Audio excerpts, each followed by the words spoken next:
Team Heard drowning in lawsuits. Let's get into it.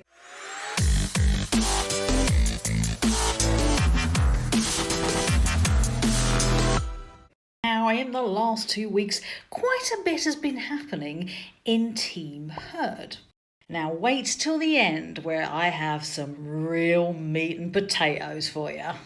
Now, first up, we have one of the biggest brands in the world, Warner Brothers. Very same Warner Brothers behind Aquaman. And they have been working in the background on a documentary around the Johnny Depp Amber Heard trial.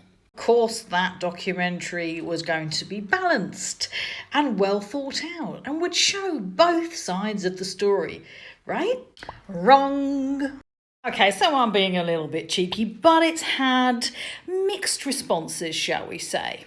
And one of those reasons for that mixed response is because of this. So when Warner Brothers decided that they were going to do this documentary, they got in touch with a bunch of the social media influencers on various channels, including YouTube and Instagram. And they asked them for permission to be in the documentary, which is great, right? Well, you would think that, but according to Jessica at House and Habit, who was so closely involved in the trial that she actually had a big long conversation with Johnny Depp, ended up being filmed and completely misled.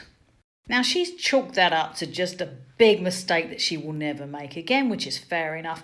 But there's more, because a lot of the content creators on YouTube discovered something was up when they got copyright strikes. Copyright strikes for content some of them had had for years. And that included content creators like Come Geek Some and Jax and that Brian fella. Now, if you know anything about the Johnny Depp Amber Heard trial, you will know that he had them on his channel for a long time and was the person that was able to put text into those really difficult to understand audios. So if anybody owned the copyright, it was that Brian fella. So they get this copyright strike on their content all of a sudden out of the blue and wonder what's going on. And lo and behold, when the documentary comes out, the copyright is apparently now owned by Warner Brothers. What? So it appears that Warner Brothers have retrospectively claimed copyright on the police body cam footage and the deposition videos because they used them in their documentary. Now, Warner Brothers obviously knew it was public domain because they would have had to go to the public domain to get the videos. Now, I'm not suggesting this was sneaky, and I will just say this. One of my consulting roles was with a major television network, and I was working with the guys that were dealing with copyright claims. And they had 4,000 videos in their copyright claim inbox that nobody had time to go through. So I think this was probably just one of those automatic copyright strikes that ended up sitting in the bottom of a pile somewhere. Anyway, back to the story. Now, some people were asked whether they wanted to be in the documentary and said no. And some people weren't asked at all, including that Brian fella and Jax. They found out they were in it when it went out. Not only that, they discovered that Warner Brothers had taken their video from YouTube with the deposition in and put it into their documentary. The one that they gave them a copyright strike for. To say this is a mess is an understatement. But the rest of those YouTubers that got copyright strikes and were used in the documentary have said, we want to fight this. So it looks like there might be a potentially large lawsuit from content creators versus Warner Brothers. Now, this is the perfect time to remind you that Amber Heard has some other lawsuits on her plate right now, including one from her own insurance company, who are refusing to pay because she was found to have acted maliciously and was found to have defamed Johnny Depp.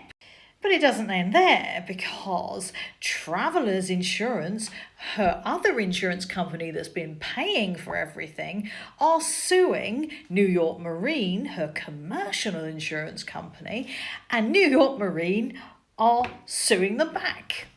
And New York Marine have been trying to serve Amber Heard papers because they want to sue her too. But Amber appears to be too busy focusing on the appeal with another law team. Honestly, I don't know how this woman keeps track of it all. And apparently she is struggling, because we have a letter that has been sent to the two insurance companies who are currently duking it out over her to tell them to back off. And here it is. No, Miss Heard is actively pursuing her appellate remedies in the Depp lawsuit. Your actions are forcing her to litigate on multiple fronts and increasing the stress upon her. This is not an appropriate way for insurers to treat their insured. Because Miss Heard is not a party to the Travelers lawsuit, she has no meaningful way to assess whether it is appropriate to consolidate the two lawsuits or what any prejudicial impact might be from consolidation. She also does not know what has transpired to date in the Travelers lawsuit, including what discovery may have been conducted, although she is aware that certain discovery is being directed against lawyers that have represented her, which may itself be prejudicial.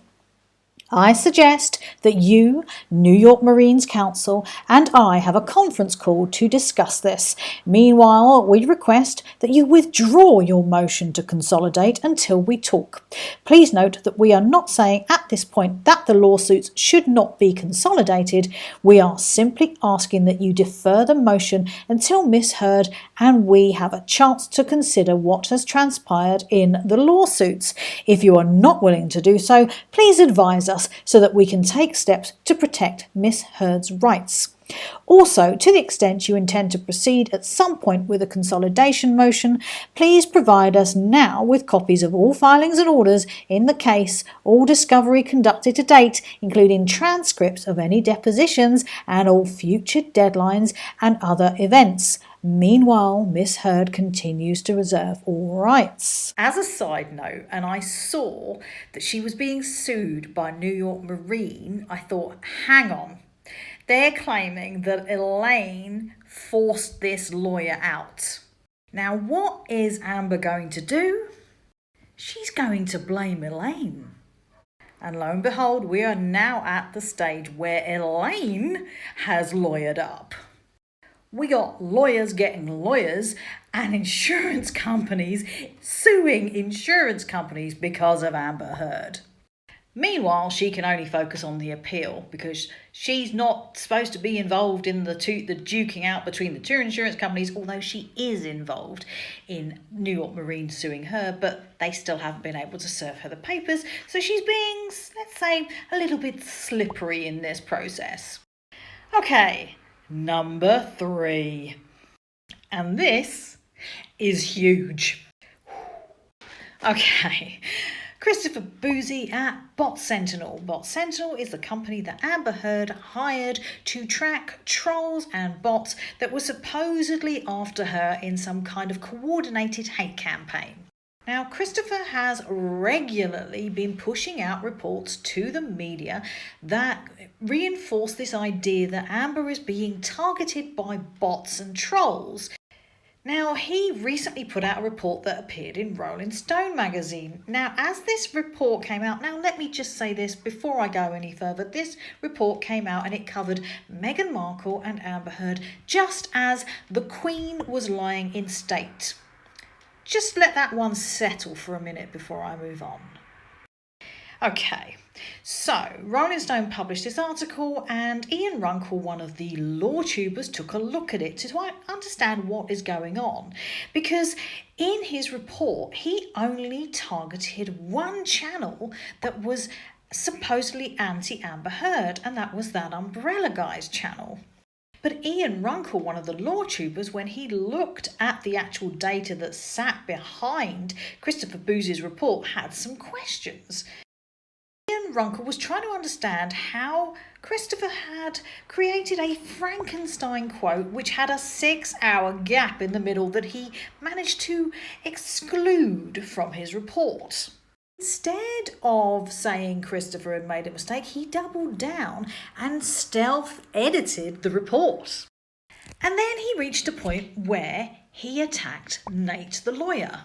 And they had a back and forth over a few days where Christopher effectively accused Nate of not being a lawyer, not being an American, and then he crossed a line.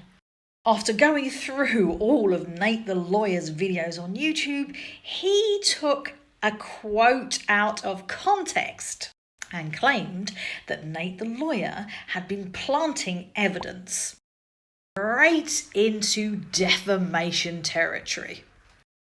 Now, if you know anything about Christopher Bouzy, you will know that Bot Sentinel is a sensitive subject for many Twitter users because there is no transparency about how he grades people, and he notoriously gets people booted off platforms. So there are a lot of people that are very unhappy about having their data on the Bot Sentinel website.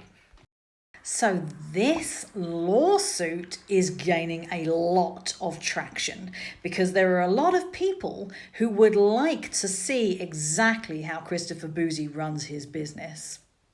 Stay tuned.